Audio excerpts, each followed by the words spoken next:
Hey, LinkedIn Audio Spaces number 2. Is the Chief Revenue Officer the hardest job in all of esports? Let me know what you think down below. This Audio Spaces is about esports sales sucks and how to fix it. Now, when I was announcing this as a request from the guests, I had to put a bit of a caveat in there to say that the guests don't necessarily agree with the title of this Audio Spaces. However, it is something we discuss quite heavily and you might be interested to see what the results are. Enjoy and stay tuned for this and the next one. Hey Jeff, what's going on, man? How are you? I am doing great. How about yourself? What time is it in Australia right now? 8:30 a.m. here. I mean, perfect time to have your coffee and talk about some esports. Let's go. Exactly, man. Exactly. It's been pretty hot here recently. I had a what turned into a 2-hour gym session last night in a sweltering hot gym. I don't think I've ever sweat so much in my life. It was insane. I mean, I'm kind of jealous of that. It's been a little chilly. It's all but I think 60 degrees outside today, man. So sweatshirt and all. Yeah, I'm just Googling to freedom units. It was about 86 Fahrenheit yesterday for a 2-hour gym session. So, and humid. Wow. This the first one of these you have done this year? Second. Second. Who was first? And who do I need to live up to? Quality. So sorry, I was just telling Jay, just in fact that we're just starting now. The first one was about pro players essentially. So we had on Jerome from Prodigy Agency, and then also Oliver, aka Dick Stacey, who was a CS:GO pro from Australia around like the 2019-ish season. Great. What was the conclusion around esports contracts? There was a couple of things. We're generating some clips at the moment. So some of the top line stuff, one of the questions I asked was like, are the players insulated from say the layoffs, etc.? Like, are they worried about their future in esports? And he basically said top tier players, no. Anything lower than that, yes. Talked about salaries a lot, which is pretty interesting. You know, he was talking about how players in exactly the same team could be paid $6K a month up to $20K a month. So you're playing with your peers who are paid much more than you, which, you know, is obviously the same with traditional sport, but so it's fairly new to esports. And one of the other interesting takeaways was, you know, 15-year-old Rocket League players being paid up to 15 to 20K per month. And, you know, the average age of Rocket League being well under 22. 22 is you're kind of old as a pro, he was saying. Yeah. I mean, with a lot of the movement in the marketplace, it'll be interesting to see, you know, health of the esports team, which I'm sure we'll dive into. It's I mean, it'll be interesting to see if there's compression on that side, or if, you know, for the top titles, you know, you pay for the talent and you pay for the names. Yeah, exactly, man. Yeah, and that was one of my questions too was, you know, are players overpaid? And obviously, you know, he as a player agent needs to say that, you know, they're paid their worth. But his main argument was, well, the teams keep coming in offering to pay us this much. So if they can't afford it, don't offer it to us. Well, isn't it a bit of like a double-edged sword, right? The teams think that that's what they have to pay, so they like do everything they possibly can to like afford, even if they can't, because they know they have to in order to be winning or have engagement or reach or whatever they want. So it's kind of like that inflates the entire marketplace without like a solid foundation for those funds. Yeah, I think that makes some sense to me. I've been trying to make this analogy a bit tighter because sometimes people look at me a bit weird when I say it, but I almost feel like a lot of esports teams do the opposite to say a consumer product. Like when I was at Corsair, they would say, hey, we need to make a $60 USD retail headset. How do we work backwards from there to make the right product? So what I feel like sometimes, you know, when talking to esports teams, especially even early in the stage here in Australia, they would kind of make the event or make the team pay the people what they thought they needed to pay. And then at the end go, okay, how much do we need to sell to cover this? And then they come to me and ask for like, you know, 4x inflated sponsorship price as to what I think they're worth. And they say, well, we need to sell it for this. And I say, well, you're not worth that. You know, you need to go back and think about how much you're spending and spend appropriate to what you can sell rather than the other way around. It's kind of like Tesla coming out with a Model 3 that costs $400,000 because that's how much it costs them to make it. Well, people just aren't going to buy it. It's a great way to put it. Yeah, I just got to work on that tighter analogy. Totally. Sorry, Jeff, what were you saying? Just so you guys know too, there's a little bit of delay on here. So sometimes you get desynced a little bit. So yeah, it just happens every now and then. I was going to say that the market will pay what the market pays. I think there are certain teams that need a win within certain titles. And so sometimes they'll open up the pocketbooks. Historically, when the times have been good, now we're heading into more of a bear market. What does that mean? We've seen business impact across the board. Does that then lead to an unwillingness on the esports side? We've actually seen on the content creator side, like those deals are still as healthy as ever. Yeah, that is true. All right, so we're already kicking right into it. Wow, there's already 61 people joining. What up, Jake? How are you, man? Oh, doing fantastic. I joined the call. We just went right into head first. How's everyone doing? Doing great, Jake. Big fan. We got the big guy on the audio spaces. I'm very excited to hear from you, man. Oh, no, I'm just here to listen mostly, guys. I just listened to Chris. He asked all the smart questions, but thanks for both you guys for showing up as well. Give me a fun one. Jeff, you're asking about what happened last week and how you got to one up the guests. Well, last week, Jerome made a pretty clear statement that Twitter followers don't matter. So you got to find some way to burn Jake this week in a different way. Jeez. Okay, here we go. They matter. They matter. They still matter. I mean, you have to look at Mr. Beast's comment just the other day around his chocolate line. And he said, obviously YouTube is his bread and butter if he wants to actually drive e-commerce. And he said that Twitter was a close second and everything else was a distant third, fourth, and fifth. So Twitter is still where it's at.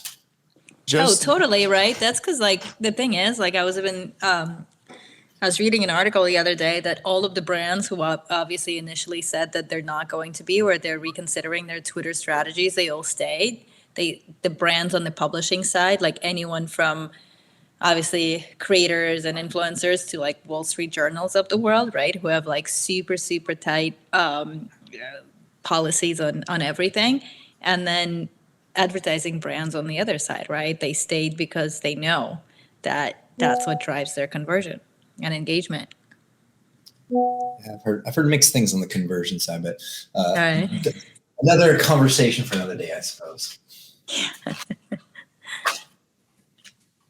Damn, there you go. Sorry, Jake, were you saying something? I could just tell how much content they consume. Jeff led off with that. I was literally just watching that video where Reed had mentioned that, and I thought it was pretty cool. So I can already tell how much content you guys are absorbing around the space. What's your guys' go-to medium for consuming all this stuff? I'll go first. But I'm a Twitter guy, and it's so funny. 2 years ago, I was not a Twitter guy. I created my first Twitter profile maybe in 2009, and didn't use it at all for 10 years. And a lot of the crypto stuff that started happening, I fell in love with it. And I have just my curated feed is just some of the most interesting people. And I have so much respect for people like yourself who are constantly creating content, 5, 8, 10 times a day. I mean, it's just really fun. I can't imagine a world not spending it being my go-to for news. Yeah, it is not my go-to for news, and I feel like I'm one of the last ones to not convert to Twitter. But same thing. I've had an account for the longest time, and it just never really resonated. And I think more recently, so I definitely ended up spending more time on it. But it's just not how I consume content. I'm much more of a visual person. So to me, honestly, it's the combo of LinkedIn. I'm signed up to a lot of newsletters. I love receiving that. First thing in the morning, just browsing through actual articles, call me old school, and sometimes even Instagram, right? Because you're just oh, okay, got it, interesting. I'll dive in and I'll read about this more. But yeah. I will say a few days ago, I pulled a Jake Lucky and I commented on FaZe, which is something I very rarely do on Twitter, having worked there for as long as I did. And I mean, it had almost 300,000 impressions, and people were texting me, and it's still so relevant regardless of kind of the dumpster fire of what's going on behind the scenes. I can't blame you for not being too excited about Twitter or like it being daunting to set that up too, though, Irina, because there's just so much noise. That's the hard thing as well, right? When, I've been doing a lot of research on Twitter recently because I've been posting on LinkedIn quite seriously, I guess you could say, for like 4 years now, but only really just started dabbling into Twitter. And it's hard because it seems that the accounts that work a lot of the time are just a constant feed of the first thing that comes to someone's brain. So you got to try to shut out that noise. And I tried to take it a bit more seriously, maybe even like 3 years ago now. I got some advice from a friend who is very serious in a way with everybody he follows. He only follows people for a very specific reason. I started doing that, but man, people get really upset when you unfollow them on Twitter. I'll tell you that. I got some nasty DMs. Jake, I have a question for Jake before we dive in. How many times do you just sit on your hands when you don't go into the comments of responding? I imagine you, just because you're on such the pulse, even at FaZe, we would sometimes talk about some of your tweets and, some of the really big name talents within the org. I mean, how many times do you have to just say, I'm not going to engage, because I feel like if I was in your shoes, I would get in trouble constantly. Yeah, I'm lucky that I have some people I bounce off of. I have some DMs with some colleagues of should I respond to this? And then usually they say, no, that's not the right call. And after some time, you learn that on Twitter, there is no winning. So the more conversations you divulge into, the more responses they tend to expect. And then all of a sudden, when you stop responding to them, you're in the wrong on whatever point they're making. So I guess that's a long form way of saying, yeah, eventually you got to stop responding, but you see some crazy stuff, right? Totally. But it's a crazy world we're living in right now. There's so much information out there to digest. I think every time you cover something, you post something, you guys probably have your own perspectives on your own lines of work. But every time you do something nowadays, it's going to be critiqued from angles that you maybe never saw coming. And I think Twitter has definitely helped me learn a bit more in that capacity. So Jake, is Jake lucky? And Full Squad Gaming, do you consider yourself now a personality, or do you consider yourself a business? Man, Chris, this happens every time. This is a reverse interview, and I can't wait to pepper some questions back at you guys. No, that's a great question. though. I find it kind of odd that this space the news has kind of turned into, like you said, more personalities. Me and my business partner Hunter, we always would say that we're kind of just reporters. It's definitely not journalism, because journalism definitely deserves its own respect and its own regard. That much more deep dive kind of stuff. So maybe just a talking personality, right? I don't think it necessarily deserves the status of content creator either. It's kind of in its own little bubble. I love it. But yeah, Chris, let's kick this sucker off, huh? Let's do that. You sure you don't want to be in the hot seat the entire time? No, Twitter followers don't matter. We're here for a good old LinkedIn conversation. Let's get it kicking. Yeah, I'm going to make a new series, which is just Jake in the hot seat. We're just going to fire shit the entire time. I crack under pressure. I'll broker that deal for you, Jake. There we go. It.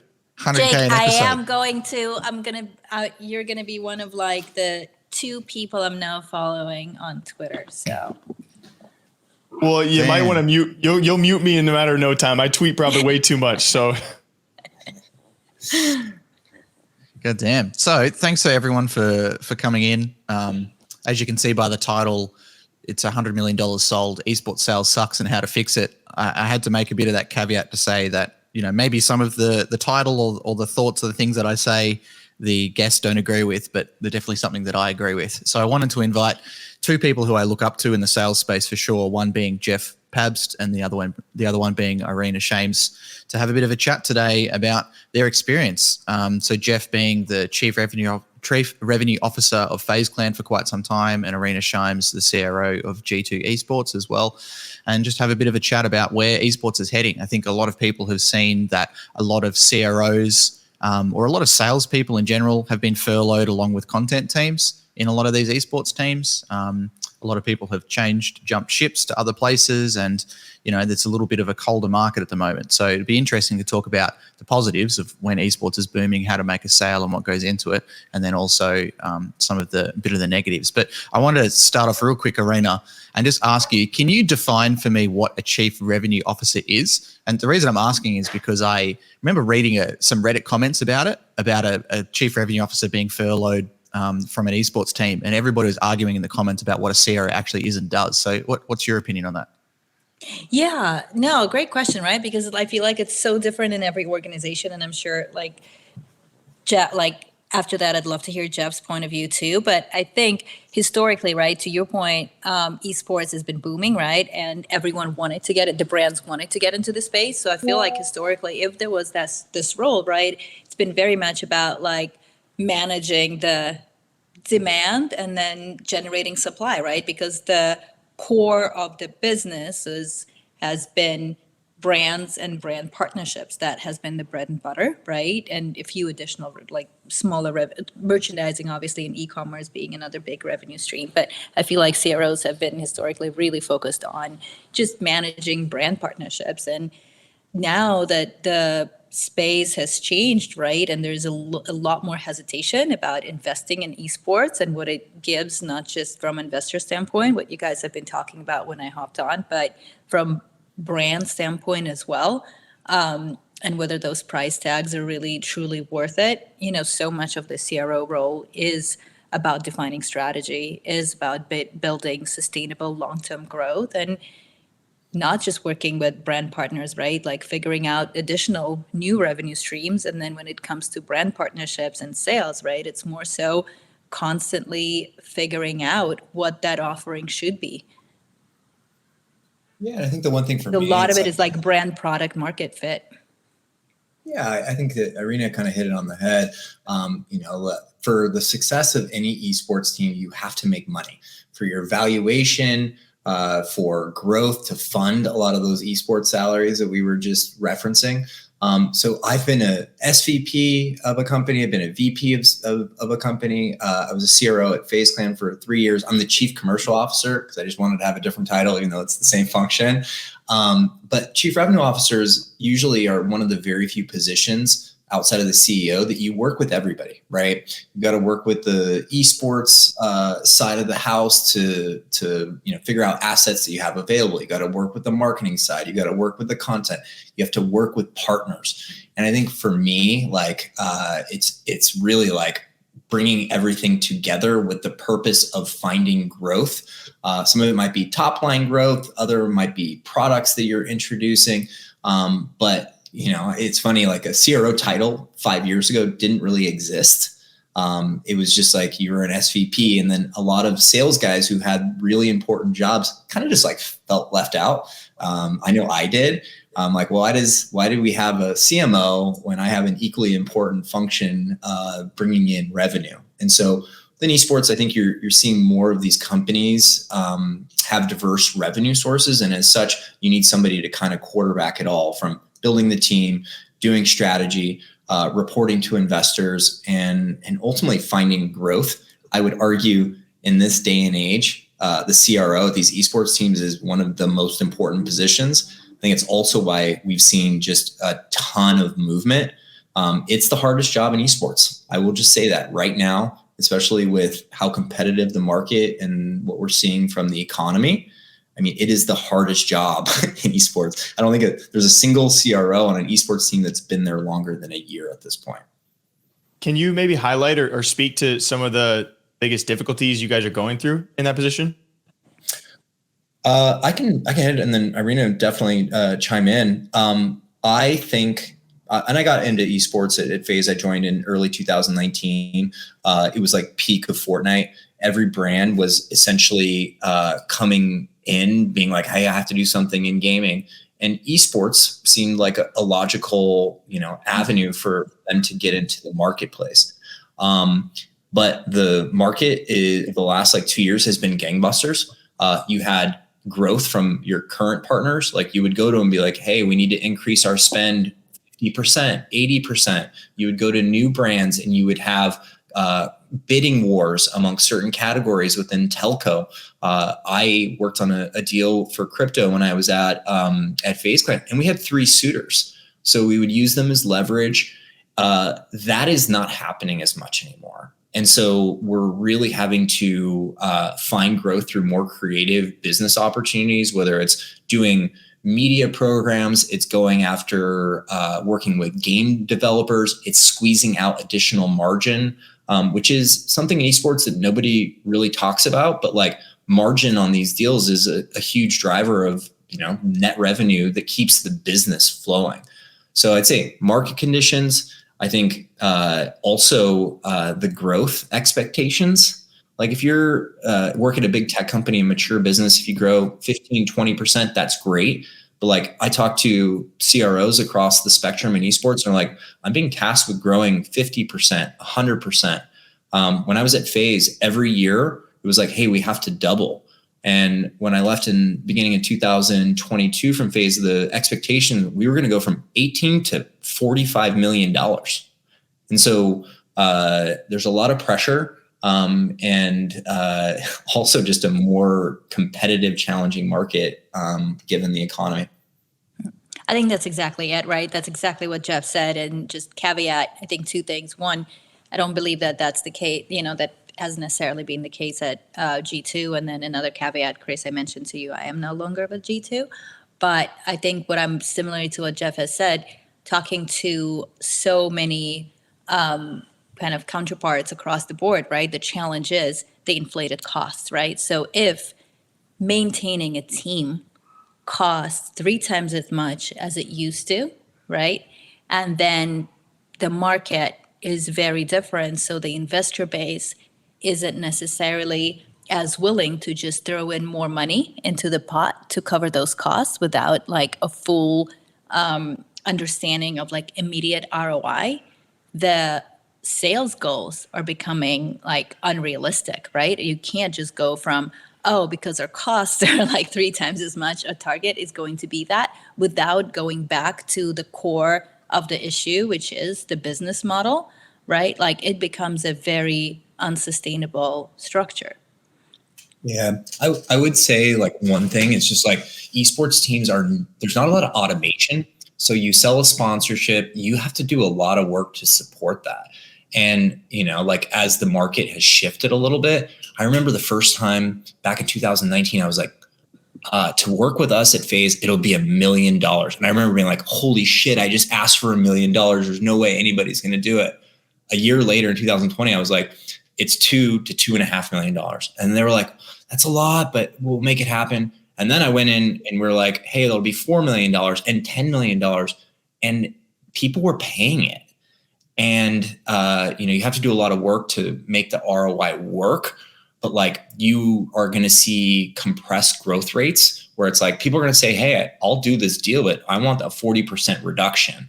And so the cost and barrier to entry, especially at the top 5 teams, you know, it just became really challenging to get a marketer to agree to that type of spend when, you know, long term they don't have the tools to validate the ROI. Yep.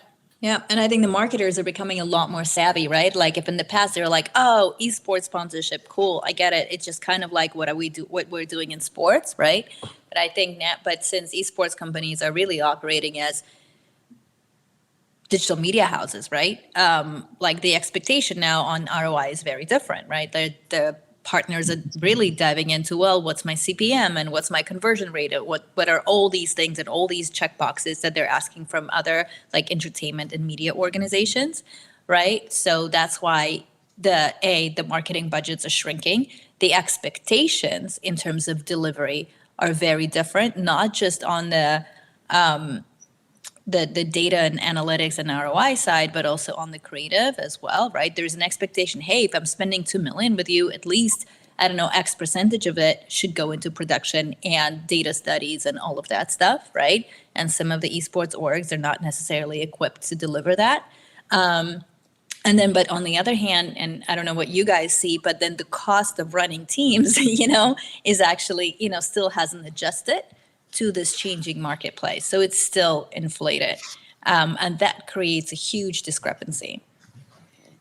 I want to ask, where is the gap in the value for sponsors to pay more, or where is the major reduction required in the esports teams? Because the reason I asked Jerome last week around like the general question of, are players paid too much? So, you know, in Australia, when I was sponsoring an esports team for $7.5K a quarter, as a major sponsor of them, they were paying League of Legends players $30,000 to $45,000 salary each plus a coach. So me as a major sponsor wasn't even covering one of their players for 1 year.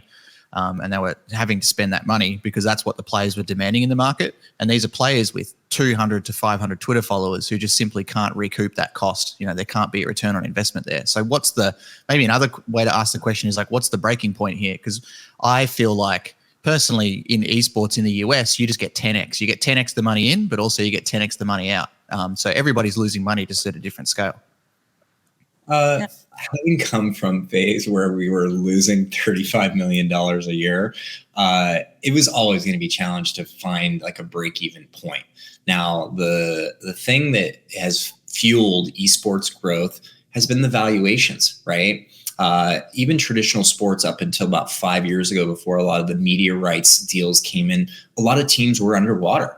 But since the enterprise value kept going up, so the overall valuation, like you look at like the Golden State Warriors, I think they're worth like $6 billion, right? So even if they're losing money year over year, they can always borrow cheap cash. And I think that's one of the things that we're seeing across tech, across the games industry, is just like the free money that we've had with, you know, basically 1 or 2 or 3% interest rates has come and gone. So you're going to see this tightening of the belt. We've seen layoffs. We've seen pullback from brands who haven't seen the ROI that they expected. So we've got to really, you know, look at like the systemic challenges of an esports team, which is like lack of shared television rights, digital skin revenue in games, and every publisher kind of views it differently. Like look at like a Call of Duty or Activision Blizzard esports, like all those teams are underwater, and there's probably no world, unless they just completely change the structure, that those teams will ever be profitable within the next 10 years. I mean, it's a, you know, there's a lot of hope, but there was also a lot of just like unrooted in reality. And I think we're having this moment of truth, and that moment of truth, I think long term is going to be a net positive. Short term, it's going to really fucking hurt. But we've seen it. We've seen it in other spaces, right? We've seen it in like in entertainment. We've seen it in sports, right? You go through cycles.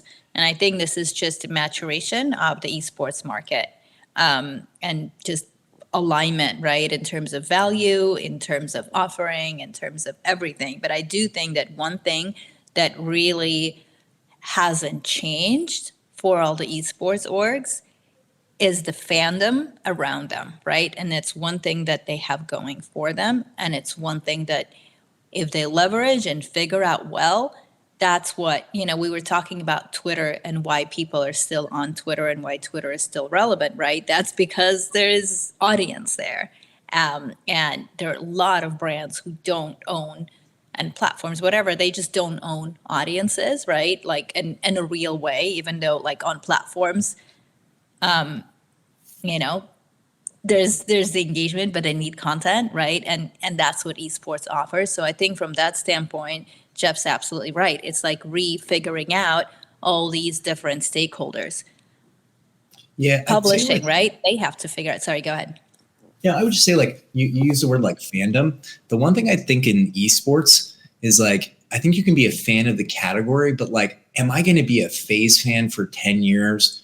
Like there are just shared fandoms, like in like generations, right? Like a sports team. Yeah, totally. But I think that, and I'm curious to hear even Jake's like POV on this. Like I personally feel like esports teams fandom like is just not as sticky as like, hey, I'm a Lakers fan. And maybe that'll change over time. But like, I think if you're more into a particular game, a creator, and honestly, I think less so on the team side, where it's more or less a revolving door of characters, right? Like even at FaZe at the very top, it's like at the very beginning, it was, Banks and Apex and Rain and all of these guys. But if you look at like who is on there now, it's Destroying, it's Nate Hill, it's other personalities. And so I think, we find ourselves where it's not as sticky as we want to believe. I think we view traditional sports as like, hey, this is the model. I think it's going to be more of a fluid thing that we see across all the teams and the games that people play. Right. But, and I do think that I agree with you. And I do think, but like, I think some teams have managed like their brand as an entity more than the others, right? Because if you have like specific faces of the brand, right, that come in and go, and then sometimes you have founders of the company, right, who are like the face of the brand, and that remains, more or less the constant. But I do agree with you that can run its course as well. And I think it is like a wake up moment for a lot of esports orgs to leverage the audience and to build that out as quickly as possible. Because if that goes away, right, then the entire value of the proposition becomes irrelevant. Wow, that definitely, I would say a lot to unpack with both of y'all's statements you just made. Bouncing back on what Jeff said, what's truly sticky in this space. I feel like there's so much to unravel there, whether it's creator versus esports team. And I'd be curious, and I'm not really sure how to actually frame this question of creator / streamer versus esports players in this space, and what is more sticky when you have some of these big creators who are asking for as much that could fund an entire esports roster. And I'm going to go on a tiny bit of a spiel, but like when you think back to G2, and I would say their League of Legends roster from a couple years ago, that is one of the few esports teams that I really connected to, because as an organization, they were really able to frame their personality in a way that most orgs cannot, promote their teams. And I would say when it comes to FaZe, though, a different aspect is the nostalgia, right? The optics in the phases. I'm a fan of some of those rosters simply because of the brand name behind it. But I'd love to hear you guys elaborate more on that creator versus esports player. What do you find to be a better selling point? What actually keeps people around? I'll tackle that first, but the thing is, when it comes to esports players, is like, what is the shelf life, right? Like, you are essentially being rented. And when you see bigger personalities on the content creator side, like I was at FaZe when we brought in Nick Merckx. Obviously he became just like the face of the brand within the Twitch streaming community. That is a lot more valuable than bringing an esports player who, might be playing for 3 or 4 years at the highest level. So if you're an esports team, and I think it's why you've even seen like complexity with like Tim the Tatman. Like, I can't name a single team that Complexity fields. I cannot name a single competitor, but I'm like, I know everything that's going on with Tim. I know his like tours. I know the things that he does. So it's like the creators just have this scale that the esports players will never have. Maybe with the exception of what you've seen with like Scump and what you see with like Tens with Sentinels. I mean, Faker, like the shelf life of a lot of these guys is just short-lived. So, we're seeing certain content creators, the Ninja, the Tim, the Tatman, the Doctor, they've been doing this for 8 to 10 years. We have Lyric on the Loaded roster, and he's been grinding for 10 years, and he's still as relevant as ever. And I just don't think you will find somebody on the competitive side that checks that box. I've heard that argument a lot of like, do the fans follow the team? Do they follow the players? Do they follow the personalities, or do they follow the game? And like an analogy I feel like is in Counter-Strike and some of these other team-based games, historically, it's been following of the org. Like, I came up being a Fnatic fan, as a youngster watching CS 1.6. But I feel like when games like Overwatch came out, so for example, the Overwatch World Cup where they had country versus country, I attended that in Sydney. There was a sold-out crowd of like 3,000 people at the casino here. People were going insane for Australia versus Finland, some very good tournaments, some very good matches in a good tournament. But the players were able to, straight after the match, when they had 3,000 people screaming and going insane, the players were just walking through the lobby and not a single person even looked at them. exactly the same people who are just wearing the jersey, up on the stage, playing the game they all love. And that really told me that everybody is here for Overwatch. Nobody's here necessarily for music on the stage or whoever else was playing at that time. They're just all there because they love the game. Yeah, but to your point, Chris, like I had a moment in July or June of 2019, Fortnite World Cup. We did a pop-up in New York City. And I remember we were going to take over a Stadium Goods. We had 30 FaZe members that our brand partner, G Fuel. They flew everybody out. It was a wonderful gesture. And I remember the night before, I like had drinks in like Midtown. I'm like, I'm just going to drive by. And there was like 100 people camped out. And like we ordered pizzas for them. We're like, holy crap, this is fandom like I had never seen. And then the next day I came late from a meeting and I showed up and there was 10,000 people. And I was like, whoa, all just content creators, the level of intimacy of like how they connected with that creator. It's like an esports guy, like, you know, you're watching them play, but if you watch a streamer and you're watching them, you know, we see it sometimes, like Shroud has a good portion of his audience that watches him 40 plus hours a week. And there's just this connection. Like I've never spoken to Jake, but I follow his content. Like me and Jake are mentally, emotionally bonded, you know, like, hey man.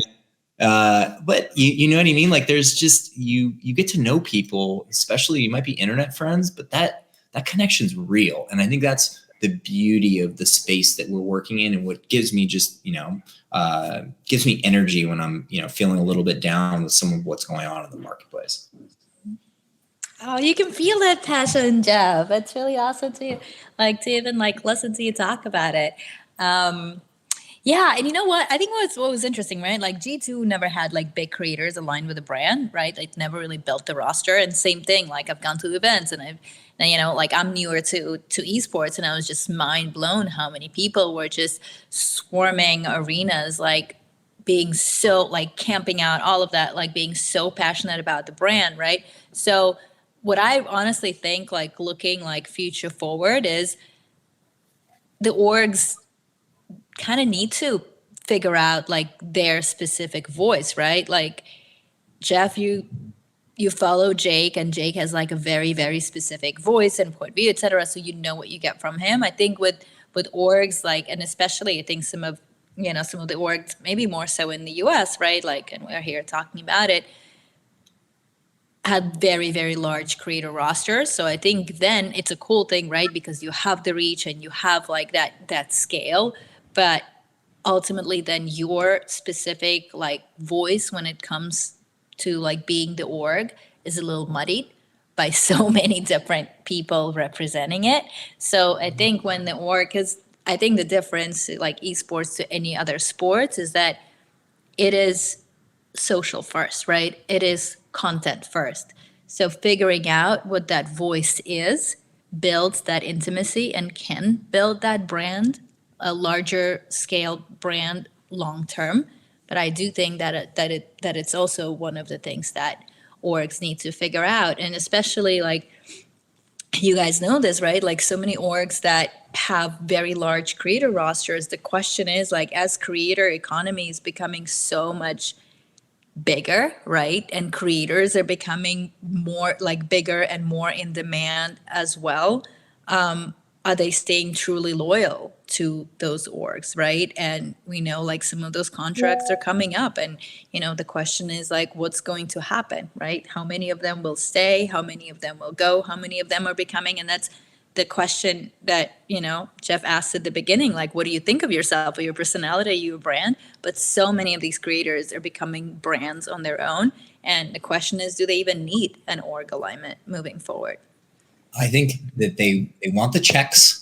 If you're a bigger creator, the money, you know, it's in the 7 figures for the top creators to be a content creator for one of the orgs. Some of them are 2 to 3x that. There's equity stakes. The question that I asked myself a lot when I was at FaZe is like, if we had no esports, like would the brand have suffered? And the answer is like, I think most of our brand partners like just worked with us for the lifestyle side, and two groups that kind of like kind of hit it kind of at the same time. It's like the Sidemen and then FaZe Clan, right? And the Sidemen, I'm just so blown away by the scale of which they operate. And I think partially it's like they kept being creators and kept producing content. And, you know, they don't have competitive teams, but I would argue that they're just as relevant as the roster of FaZe Clan guys. They just play in a different sandbox. Yeah, I mean that's reflected in, if you go and take a look at FaZe Clan's YouTube, all of their latest videos, most of the comments in there are telling them to do exactly what you said, Jeff. Get back to playing games.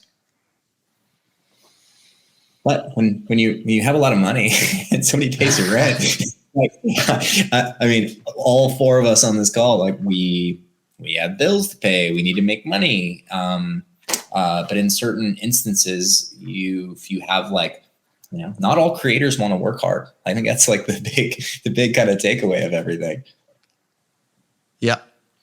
I can see some people want to come up to speak. So in the next 5 minutes or so, we'll open up to some audience questions. We're getting a bunch of DMs through as well with different opinions. So it'll be good. It'll be good to have some people up. But Jeff, I wanted to ask, actually for both of you, I want to ask some more specific numbers. Jeff, can you talk about like what was the size of your largest deal? And can you walk through a little bit of the process from opening to closing that deal as a whole in some dot points? Yeah. So, some deals, and I can't go into exactly who it was, but on my way out at FaZe Clan, I closed a 2-year, $26 million deal. It started when the market was really starting to heat up around crypto in general. And we are fielding interest from all of the major players. And that's one of the things when you're at the top, which I would argue that FaZe at that time was at the top. You have lots of options and you want to find one, philosophically, do you have a partner that you vibe with? That is the most important thing. I've done deals with partners that, you know, I knew going in, but I was like, this is going to be challenging at best. This really doesn't fit with our brand, but, you know, they're going to fill a category for us. And so, you know, philosophically, do you align? Then what do I need to do for this money? And how do we agree on like what the goals of that particular campaign is? And, you know, I talked about it a little bit before. It's like, I saw the jump when it went from $1 million to $2 million and $2 million to $4 million to some deals being in upwards of $10 million a year, that's the range. And there are probably 5 or 6 deals, not just like at FaZe where I worked, but that are in that range in esports.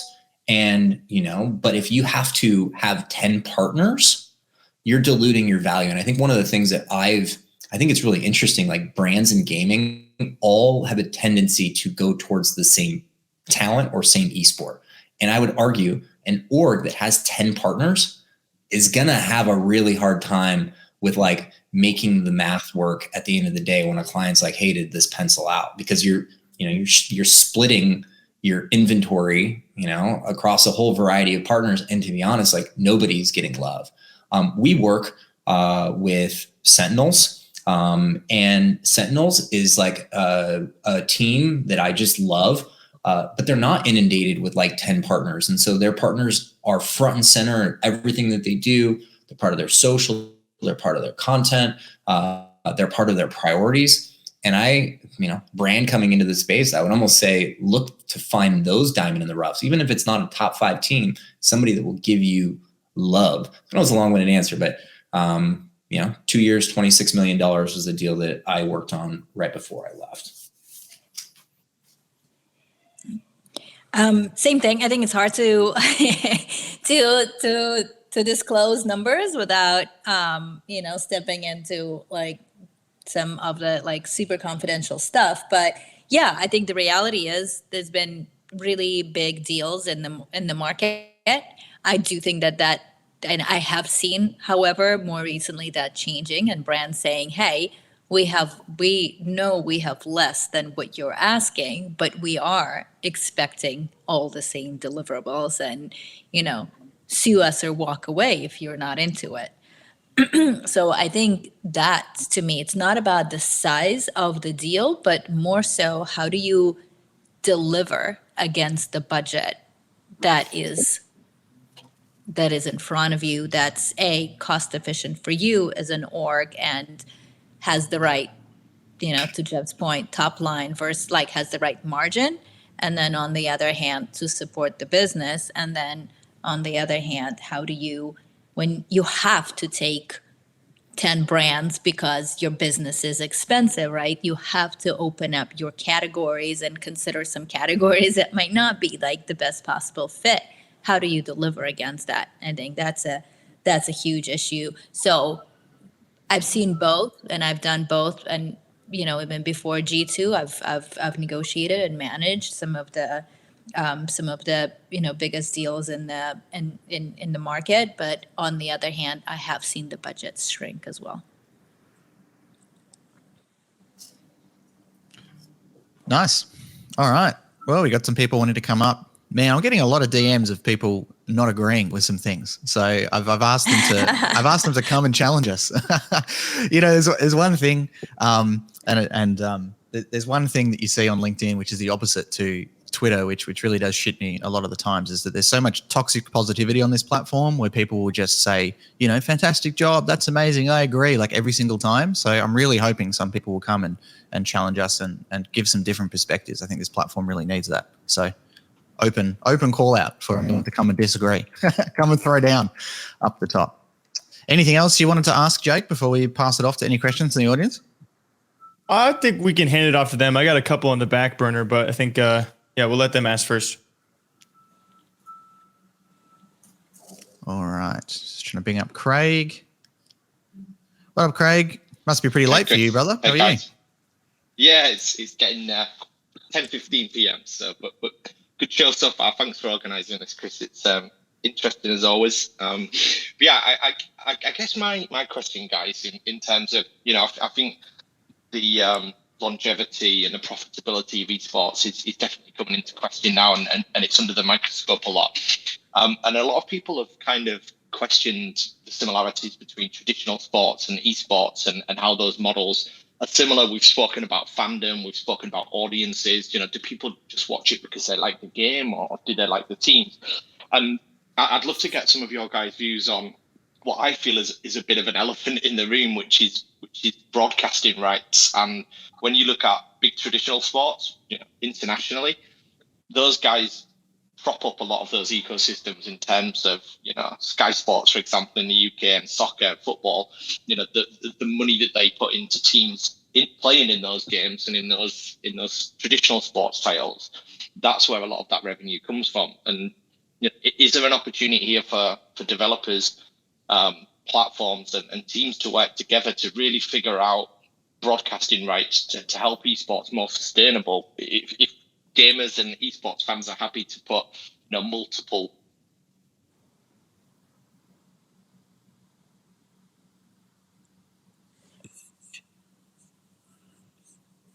Did we lose him, or is it just me? I think we lost him. Yes, it actually looks like he just dropped. Craig, Did you get enough to answer something? Come on, Craig. Yeah, for sure. Do you guys want to go first? Yeah, you've got the floor, Irina. Go for it. I don't know. Sorry, I don't know where I lost. Yeah, it's kind of like, if fans are willing to put, hundreds of pounds a month into FIFA points or battle passes or skins, like, why are they not willing to pay $5 or $10 to watch TI or, the League of Legends World Championships? Like, surely esports is missing a massive opportunity here. And what do you think are the main hurdles for that to be figured out? And will it ever be figured out? It has to be figured out. This is just something that I find so incredibly frustrating. And I come from more traditional and digital entertainment where these deals are done so differently. So this is just my point of view. You guys tell me, but but the reality is, I think for these publishers, esports is a marketing tool, right? They make they make a lot of money elsewhere. Right, and to them, this drives audiences because there's fandom, there's all that, there's use of the game, right, and it's such a top competitive level. So they were just incredible at taking. I really do believe in the best possible way, taking advantage of the situation of all of these teams and the entire landscape being so nascent to be able to hold on to so much revenue from these rights, right? So it has to change, and I think that's the thing. As maybe the landscape is changing, and some of the chances are some of these teams are not going to make it, right? And then there'll be less engagement around esports, and the publishers don't want that. So I think they will have to come and figure out how to support the entire ecosystem financially, because it serves their purpose, and their purpose is sell all the other stuff in game. So I think yes, but I also honestly do believe that the teams just have to come together. Like, it's not, we've been doing all these negotiations individually, right? Every org negotiates with publishers, and none of them ever do it in a systematic way, really, to be able to have a proper platform and to be able to get good wins. That's just my thing. Can I just say too, probably to preface some of this, I know we've been talking a lot of negative stuff in this spaces, but it's all because we care. And it's probably to address some of the messages. I sound negative? I'm sorry. No, I just think because most of the questions have been like, why doesn't this work? Why are people losing money? That kind of stuff too, But I think it's because it's the lens and it's the place that we work in. At least like Jeff, Irina, and myself have been heavily involved in sales for the past few years in this space. So we've seen all of the ins and outs of how things work and how things don't work. And I think it's just important to, yeah, exactly. We want to make it better. And we know we all work in this industry because we know esports is amazing. We know there's so much passion here. And I think there's even a deeper part to Craig's question, or part of like what he was asking is like, you can go to a CSGO event and there is just like 10,000 rabid fans in the audience drinking beer, going absolutely crazy, absolutely in love with CSGO, posting on Reddit, following people on Twitter. But like, where is the money? And that's really what his question I think boils down to, what mine does as well, is like, how do we make sure this thing is sustainable? I've been following esports for 10, 15 years now. I tried to go pro myself way back in the day in CSGO. And it's like, I love the industry so much. So, it hurts to see layoffs. It hurts to see people not always doing so well after this boom and coming into maybe a little bit of a bust. So, that's part of what we're here to discuss today, is like, how do we just make it all better together? Yeah. So Irina said it. She's like, it has to. And this might be a little bit of a realist. It's not going to, which might be somewhat an unpopular term. If you pulled a bunch of esports owners together, we should be participating in the rights. Now the question is like, are the rights to broadcast League of Legends for the LCS, are they worth anything? And then when you distribute it across the teams, does that even make a dent into the overall operating income of these publishers? I was 6 months ago, I was at a conference and I was with a CMO of a, I'd argue a top 5 game. And I was like, hey, like, you should work with us to, we can do paid opportunities. Like, why would I pay you when you're just going to do this for free? And that is the publisher relationship in its current state between the teams. And the teams want to be like, hey, a point of leverage. There is no leverage currently. There's 10 other teams that would line up with financing to buy a franchise seat. Now, the area that I do think should be more monetized, and there should be rev share, which is digital items. Like digital items for me, like if you go to like Activision, Activision does not give a share of team revenue or of the digital skin to the actual teams. They do a licensing fee. I don't know the exact number. I think it's like $100,000. Even if you sell $15 million in FaZe Clan skins or Shroud skins or Courage skins, you are not being compensated as a percent of that. So if like $100 billion a year is being spent in digital assets and the teams aren't feeding off of it, that seems to be like the first step of, hey, we won't grant you our license. Hey, we're moving products. When I was at FaZe, we had this, we did a limited edition FIFA skin that was in the game. It was downloaded in the first 2 weeks over 1 million times and played in over 70 million matches. So it's additive to the player experience. And it just seems like, well, why are we not being cut in on that? It's our IP, it's our license, we're promoting it.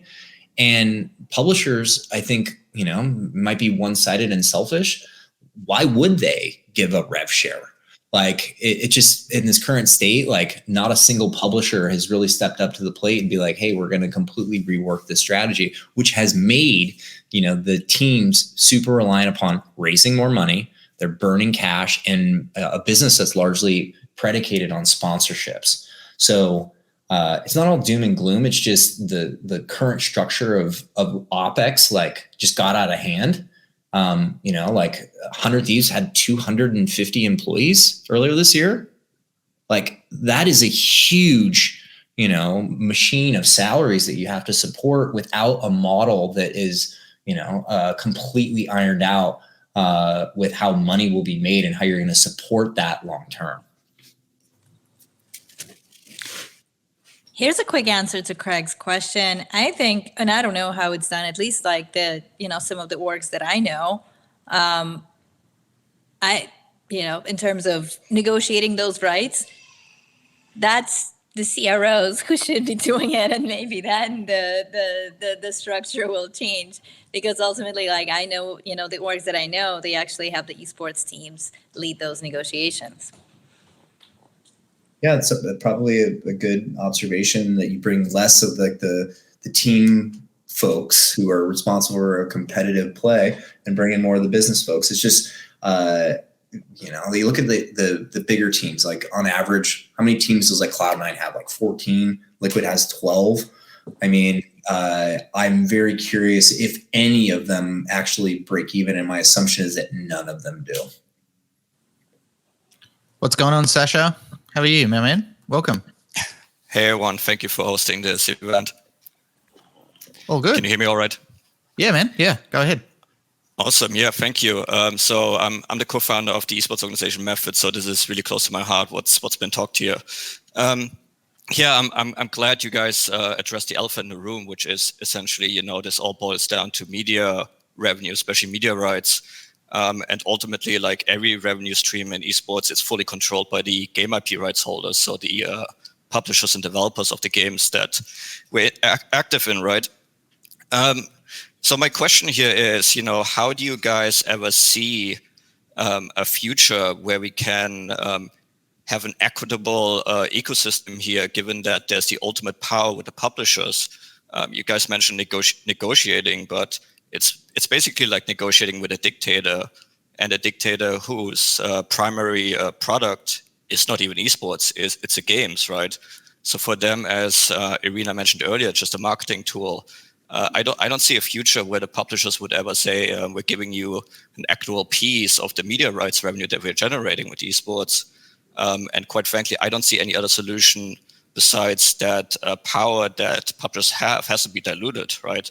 We need a different ecosystem where teams and other stakeholders have more power, have more ownership.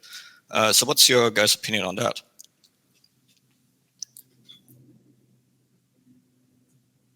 You mean how to get a seat at the table to change those terms? Yeah, why would publishers ever give up more power or ownership, given that they have currently ultimate power over all esports revenue, especially media rights revenue? How can you negotiate with them, given that there's this heavy power imbalance? To be honest, they're not. Like I know that's like a little bit of a nihilist like way of thinking, but I also believe that there's this world where there are another wave of publishers on the Web3 side who are more flexible, who need community, and they need players, and they need promotion. And so these esports teams will be able to experiment with other titles. Like I think one of the other issues from an esports side, it's like you're actually restricted from getting paid marketing dollars because of the conflict. Many times I had sold deals to a bigger publisher, and then a marketing side, the brand side. And then when it came time to be fully executed, the deal, we're talking 7-figure deals, would get killed because they're like, hey, they actually compete in our esports team or in our esports leagues. We need to have parity amongst the team, even though we were the biggest, name in their entire ecosystem. They ultimately like shot those down. And so the revenue, and I think this is another area where and me and Chris talk about this a lot, like Web3, let's remove all the scammy rug pull things that have happened, presents a new way to actually like monetize your audience, monetize your community, bring digital assets that are interoperable between various platforms. And then in addition to that, it's getting paid marketing opportunities. If you know that the 10 million people who follow G2 are hardcore game fans, can you use that community to target, upstart games that are, from bigger publishers? So it's like, it's just figuring out new ways short term that we can keep these businesses afloat from an OpEx standpoint, and then a growth standpoint. So then we don't have to, see the layoffs that have been happening, which are basically being mandated by the investment community who put a bunch of money into esports and they're now getting cold feet. It's okay if I ask a follow-up question here, Chris? Yeah, man, go for it. Awesome. So Web3, I actually fully agree on that. I think there's a lot of opportunity for sustained profitability in Web3 for esports teams. So as a follow-up, do you think that sustained profitability is possible in the Web2 environment for esports teams? Or is Web2 the only solution for sustained profitability? I think once they see, and I totally agree with Jeff, like I think once the power shift happens, right? And once the publishers is seeing less power that they can exercise, right? Like then the situation shifts. So I think it's two things. Like on one hand, it is Web3 publishers, right? And working with them and building and growing audiences through that in like much more flexible and favorable terms. And then on the other hand, because for publishers, esports is a marketing tool, if some of the esports orgs are, unfortunately start defaulting, right? Like, or running out of funds, and the ecosystem, the esports ecosystem starts shrinking, that becomes a dangerous world for the publishers. And that's when they have to rethink the structure. And it's obviously like the most unfortunate scenario, and hopefully, will happen. But, that's when they start to need to start rethinking the model, because they'll have to put money back into the ecosystem to make sure it continues thriving. Irina said it best right there. Like, and this is, I hate to say this out loud, but there will be 3 well-known esports teams in 2023 that will fold, that will have a seat either in one of the franchise league from like the Riot Games of the world, that will cease operations, and then there will be a wake-up call. But if the goal is just to be like, hey, we want to change the terms and we're going to do this from a position of strength, I don't think that negotiation will happen that way. I think it's going to more be like, oh my gosh, this ecosystem that we've been, curating for the last 10 years is falling apart. If we don't do something, we run the risk of, kind of what we're seeing in crypto at the moment. We're a little bit of a contagion, and, that free money that we talked about before, if you can just borrow to, offset any of your losses, it's like, 7% interest rates are not a way that you can ever pay that money back. Jeff, are you saying that you agree with the LinkedIn Chris Smithy Mayo's 2023 prediction of esports teams will merge, sell, or fold? Is that what you're saying? Damn, yes. I must be right. Guys, we were supposed to keep this positive. Come on, Jake, come up with a plan, mate. Save us all. I think, though, it is a necessary correction to a bigger problem that long term I think will be beneficial. And I love what I do. I love working in gaming. I love esports. I love the nuances of what we're doing. I like it that we're having this conversation live. But unfortunately, we're going to need to see some tough times, because like, how many esports teams are out there? How many esports teams are just being funded by wealthy individuals that are never going to get off the ground? And so it clouds, some of the bigger operations who have this crazy overhead And, if somebody falls off, somebody would step in right to take their place. And, you coincide that with increasing OpEx, and then capital markets are just really challenging. I just think that you're going to see some of the most creative, type of commercial. This is where I believe the CRO and these chief commercial officers are now the most important people of these companies, because the easy money is no longer there. So now you got to get real scrappy, you got to roll up your sleeves, you got to find growth. And that's the part of the puzzle that I am so fired up on cracking. I love that last point you made. I feel like we're going to see a lot of esports orgs, and they've already should have been doing this, right? Trying to reevaluate their approach and try and come up with new ways to make this work. And although it's going to be, like we've already seen, a bit of a downturn, and we're going to see some tough times and some sad times all around the board, those who do survive are going to have to innovate, and we're going to see some crazy innovations, hopefully. And, orgs hopefully doing some cool things to stay relevant and make this all work. And when times get desperate, the real people who start creating that, it's going to be really cool to see what they can come up with. Amen, brother. Amen. Yeah, I think part of it is too saying what you're saying as well, Jeff and Irina and Jake even, is we're here for a reason. There's Web3 clients I've worked with before who were funded with zero plan to get to any sort of revenue or profitability, spending $250K a month burn on staff. The staff didn't know what they were doing. They had 3 marketing managers who didn't know what their job descriptions were, what the other marketing managers did, et cetera, et cetera. And we've seen some of that in esports. How many influencers have been paid $40,000 to turn up to a Twitch stream esports hosted tournament and just stream it? How many executives have been paid, $100K plus bonuses while their organization has been losing millions and millions of dollars year on year? So it's it's about time something like this happened, and we can rebuild and make things better, learn from the mistakes. Chris, my former employer, it's public information, loses $35 million a year. 35. So you got to make net revenue 35. So even if you're at a 30% margin, you got to make $100 million at a 30% margin to just break even and cover your costs.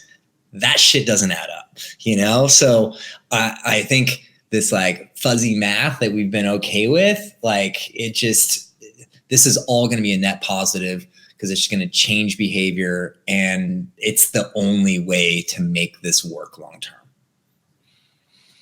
Tao, I hope I'm saying your name right, brother. How are you? Welcome. Tao, I'm doing well. Thank you. Welcome, Tao. A couple of my points were touched upon. So one of the things that I'd want to say, I come from a background of working with pro athletes in conventional sports. I was a personal trainer for a long time and just transitioned into the esports space. And one of the things that you guys said earlier about esports competitors versus content creators was really interesting to me, because I wanted to know where we could come up with a way to emphasize some of the personalities of those esports competitors as well, to market them out. Because there's got to be some way that they can be marketable in and of themselves to create that following in more transitionally into the esports team as it is. But because you were talking about the longevity of an esports career, or a professional esports player, and versus conventional sports. Obviously, it's a little bit longer in conventional sports, but there is some sticking to some of the player, like Faker. I mean, he's been around for a very long time and still playing currently, but there's other players like that, and then they transition a lot of the time into content creators.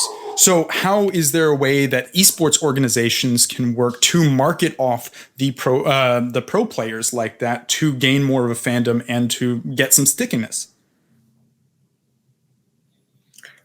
Yeah, I think we have only seen it happen a few times where people cross over. I even think about Tfue. Tfue was the best Fortnite player in the world at one point, right? And he just became a content creator.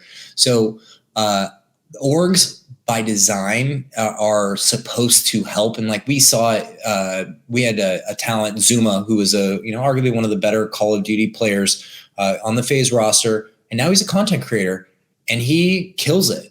But I think sometimes the skill set of some of these esports pros doesn't necessarily lend itself to being an entertaining content creator who can stream and keep people entertained for 10 plus hours.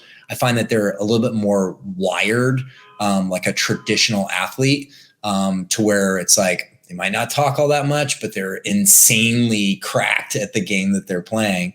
But yeah, I think being able to see that crossover and like also identifying this person when they're young, because then you get like a longer lifetime value versus if you become a huge content creator, then the cost of just being associated with them at the esports team is astronomical. You know, those deals are low end, you know, $300 a year with MGs, upwards of, you know, deals can be $2-3 million a year for the biggest creators in the space.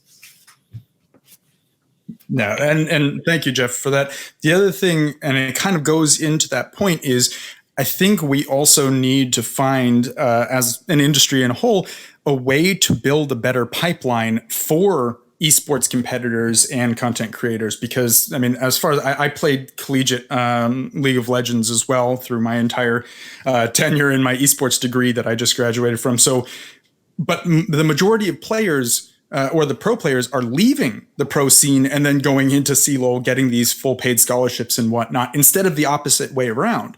So there's got to be some way to control that environment, but also to build a pipeline, just like conventional sports, where you have the peewees and then, you know, you go through varsity sports and all, and then you get drafted into college. There's got to be some way to do that with esports as well. And I see a lot of high school programs coming about, but I don't really see much recruitment for that or much emphasis on that to be able to have that as a viable option. I actually think this is a perfect question actually to ask Jake. Jake, would you, 10 years ago, you're an icon in our space. Would you have rather been the best Call of Duty player in the world, Scump, or would you rather be Nick Merckx and just a really entertaining guy who makes, you know, an insane amount of money? I think it more or less is just like, if you're really good at a game, do you want to be an esports pro or do you want to be a content creator? And I would assume most talent are going to want to be a content creator. Yeah, I think what we've seen a lot lately has been a lot of these pros, you know, they maybe retire a bit earlier than what would have been planned previously for themselves. 10 years ago, if Scump knew how good he was going to be at Call of Duty, I don't know if he even would have. It's tough because it's so speculative. You see a lot of pro players, if you ask them, would they rather be a pro player or a streamer, they would rather choose that streamer schedule and lifestyle than pro player. But I feel like when it comes to pro players, at least the ones I've talked to or you see speak about this on stream, ironically, is there's that passion, right? Some of these pro players who don't make content, they truly just love to win. But I imagine that a lot of other things out there can be persuasive, you know, an easier lifestyle, a better work schedule, more money for content creators if you make it to the top notch. So I don't know. It's I mean, you guys all know it's so hard to judge that. It's so subjective for everyone you're going to talk about. Totally. Yeah, you got that burning desire to win. You know what I mean? Like, I'm thinking back to when I was trying to be a pro. I spent every waking minute of my day thinking about CSGO, how I could be better. And, you know, I would watch demos in my lunch break while eating lunch.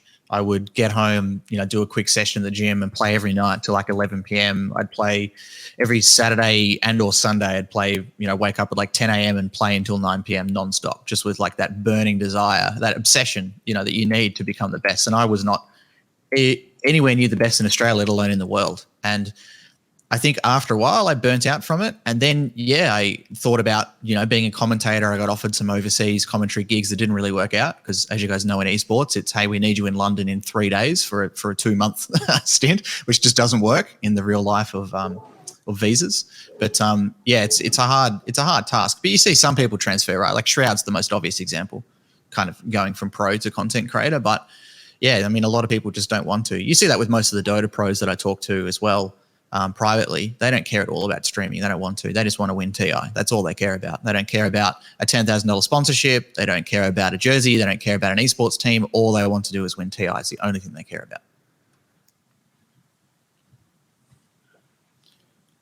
about.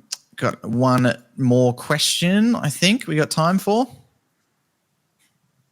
Sebastian, what's going on, my man?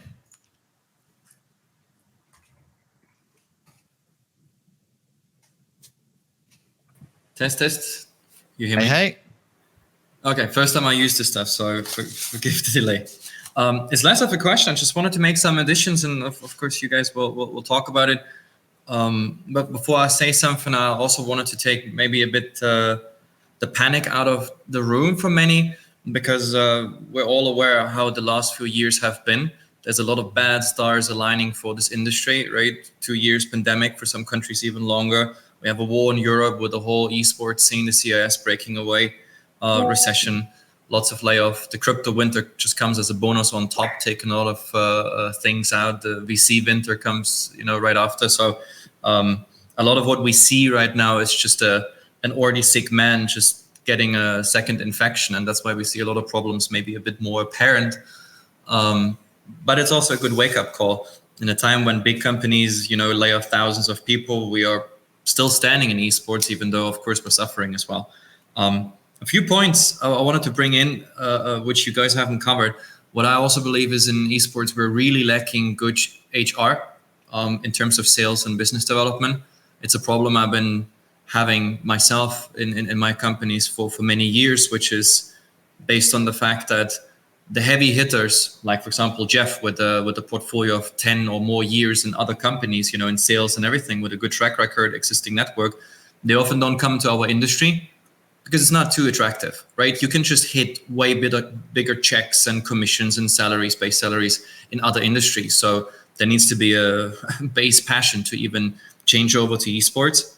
And then a lot of sales guys and business development guys we have in esports, they are first or second generation guys who just were fans and hobby guys, and they just learned how to make decks and then pitch, but they don't come with the education, they don't come with the network. They had to really work hard for this, and there's also communication levels between the brands, what they're used to, and so on. So we still suffer 2023 from this as a problem. I also believe that the deals we're striking are often bad. I think we could get more out of it. Jeff sort of covered this, but I think we're also not very good in our communication, how we structure decks and everything, which is based on the first problem as well. What many also ignore is that I believe many of our teams and also other companies are way below the potential of what they could do.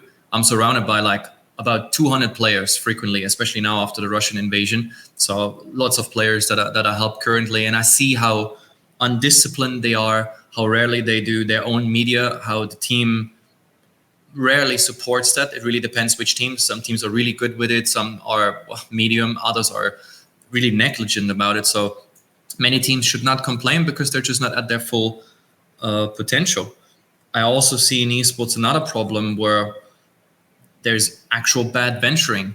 I see the numbers, like Jeff also said it, 1,000 Thieves has 250 or 300 employees. And I sometimes wonder what the hell are they doing with this? It's a massive machine. I just don't see the results that would actually require 300 people. Also 300 people in the US and in very expensive states. I do believe if someone, that's a person with an eye for efficiency would go through some of these companies, a lot of money could be saved, and maybe not profitability, but at least the break-even point could be sort of consolidated down. So yeah, these are a few points I just wanted to bring in, and also remind people we're competing with many other entertainment industries, right? Yes, we're constantly fucked by the publishers, and I don't think we will ever overcome that problem. But we have to be as tasty as sports, as many other entertainment sectors, and often our lack of professionality is preventing us from getting the deal over, I don't know, some wrestling franchise, because they also reach Gen Z and the brands just understand them better. It's more straightforward than often our quirky stuff. These are also problems I see why sales is lackluster in esports. That's my TED Talk. Yeah, Sebastian, you hit so many amazing points. I think what you find, and I came from the outside, I worked in technology startups. I worked at Shazam. We were acquired by Apple. So operated, from outside of gaming. And when I came in, I had a huge, learning curve. You kind of flip that. There's a huge amount of people that esports and gaming are all they really know. And I will say, I've seen a lot of executives come and go from esports teams who come into the space and they make hey, this is just like sports, and they don't immerse themselves in the culture. And I think, for me, I remember like I watched Twitch like 4 hours a day. I was on everybody's Twitter. Like I immersed myself because I found that it was important. However, like I saw it at FaZe, like we would bring in these really talented executives, people who had a lot of success for other industries, but they didn't really give a shit about the culture. And when you don't care about the culture, like it is going to catch up to you at some point, and you can only fake it for so long. And then so I think, we're at this point now where I feel like we've got people like Chris, people like Jake, people like Irina, people like myself who like, we've been doing this a long time, and we're going to be able to pass, some of our knowledge and some of our scope of experience to this next generation who's going to continue to iterate. And I do believe, and I know that's easy to like, be bummed just because of the economy and all the things that you outline. Like we are early, and, in 20 years, which I'll be hanging up my hat, hopefully, and retiring by then, like it's going to be awesome. And this is just part of the learning curve. This is all part of, foundation building. And, I'm bullish on, the next 2 years. I'm bullish on the next 5 years, on the next 10 years. We just have to like speak this into existence, get scrappy, and just, let's bring what we do, the culture, to the masses. Hey, Jake, you said you had a couple of questions you had up the sleeve. Do you want to ask them now? I sure would love to, Chris. Thanks for asking, man. And thanks to everyone who asked their questions too. This is a way bounce back to earlier on in the call. We were talking about areas of revenue that you guys obviously both are either previously or currently now trying to seek out where these new areas of revenue are or how to expand on the current ones we have. So wanted to ask you both, when it comes for the future of gaming, esports, streaming, content creation, are there any new areas of revenue that you guys see popping up that might be a cool focus, whether it's from the org side, from the agency side, or just the industry in general? Yeah, and listen, like I don't come from like gaming and esports, right? I come from entertainment. So what I have seen, and I've seen all the different waves too of like digital media companies, same thing, like going through this, like whatever it is, quarter life, midlife crisis of like, are we going to figure it out and how, and we're not making money and we took too much investment and burned through it. So like I've seen it before in other industries. That's why too, like being, very realistic, but also like hopeful about esports as a whole, and about it being like a long-term entertainment medium. But I think what I have seen, speaking of just different entertainment, whatever, like is IP, right? It's IP ownership. And I think what esports orgs have done really well is building out like brand and what it stands for and amass some fans. But I think until you own an IP and are able to commercialize it, your resources are limited because you're just relying on sponsors to pay for what you do. So I think it's about like launching own IP and then smartly monetizing it. And I think some of the orgs have started at least thinking about it, and I've started, consulting and advising, but yeah, that's where I see the biggest upside. Irina had said it really like perfectly, like IP matters. Like that's how traditional, entertainment properties really like scale. I think two areas for me, which is live events and touring. Seeing the body of work of what Ludwig is doing as of late from his mogul money, which we helped build. He sold out 5,000 tickets. The live stream had 150,000 concurrents. We worked to do monetization on his chess boxing event. Galen Center, 7,000 people, 300,000 concurrents. I think you are starting to see this creators as producers and esports teams as producers of, they can own those things. They're not so restricted within, the ecosystem of the publishers. I also think that the second thing is Web3. It is true digital asset ownership. It's licensing, it's IP. And because it's digital, it's something that can scale relatively quickly. I believe that that's an area where more open-minded publishers, whether they're on the AAA or AA or AAA side or indies, are going to be more open.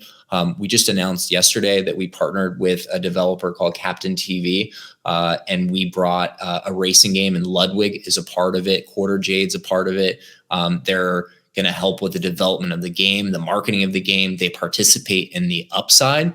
So you will see more of those types of things happen, whether it's like digital assets licensing on Web 2 games, and even increasingly on the Web 3 side, where there's a lack of discovery. And in particular, as more of these games are coming to market, one of them's going to cross over, and then the stigma around NFTs and blockchain games, I think, will go away. But I do view that as a huge lifeblood. And I think when you're starting to see some of the more publicly traded companies in esports and gaming, it's going to be a huge driver of their revenue moving forward.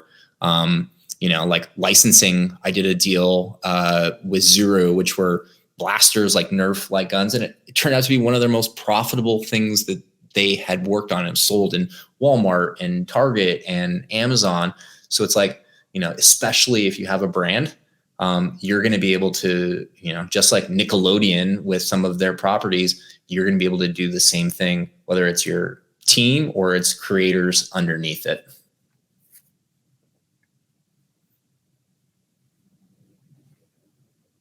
Awesome. Thanks for both those elaborate responses. Chris, that's probably the biggest question I had left, honestly. Too easy. Any other comments for anyone up here, or should we wrap it up?